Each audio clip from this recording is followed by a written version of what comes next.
on your bike. It's Tour de France.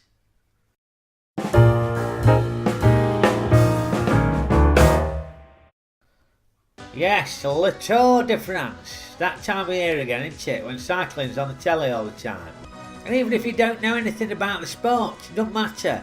Because there's loads of spectacular footage of the peloton bombing around the French countryside. And it looks terrific. Now, cycling is a big deal these days. Wigo and Froome, who's won it the last few years. But going back to yesteryear, it weren't a big deal. Maybe because we were crap at it. Apart from Beryl Burton. Do you remember Beryl Burton? She was a marvel, Beryl Burton. She was faster at cycling than all the blokes. Absolutely amazing. If you don't know her, check her out on Wikipedia. Amazing. But otherwise, in the 70s, for example, if you were trying to think of famous cyclists, in this country, the most famous were probably the Goodies. Goodies! Yeah, I used to like the Goodies. It was silly.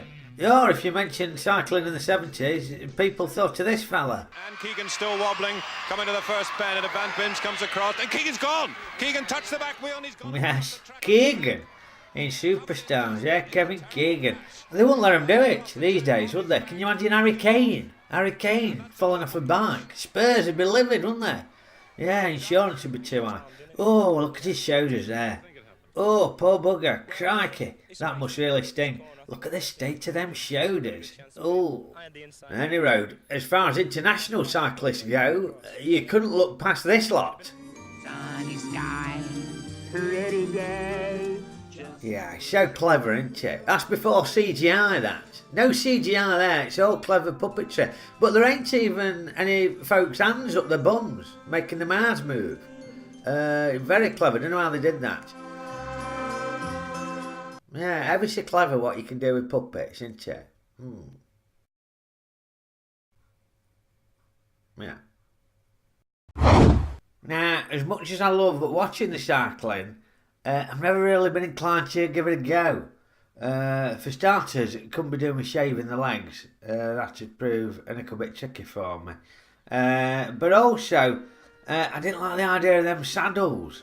Yeah, I remember Bill Webster off Coronation Street pointing out how uncomfortable they were in that Yellow Pages advert. Look at that saddle. They're like sitting on a razor blade. Never fancied it. Looked very uncomfortable. I've also heard it can do damage to your testicles. So I didn't fancy that either. No. I was right about that saddle though. Now, one of the problems that the Tour de France has is that it's been shrouded in controversy in recent years due to the drug scandals. And we ain't talking having a toke on a doobie like Cheech and Chong. No. And this is all sophisticated blood doping stuff, you know, and all high-tech drug taking. Because obviously they were Lance Armstrong, weren't they? You know, renowned as being a cheat.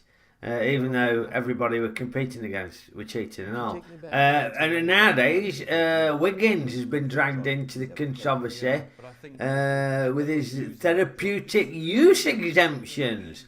Therapeutic use exemptions. And Froome has and all. I don't know what the status is, whether they find him guilty or not.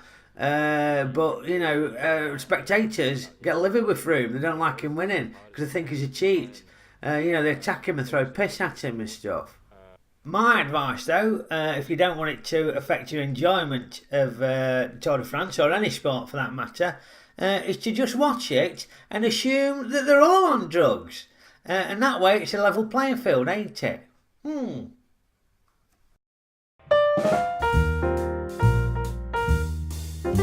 Now, even if you don't like the cycling and don't get the strategy, because it's very strategic, you know, the cycling, very interesting watching it unfold.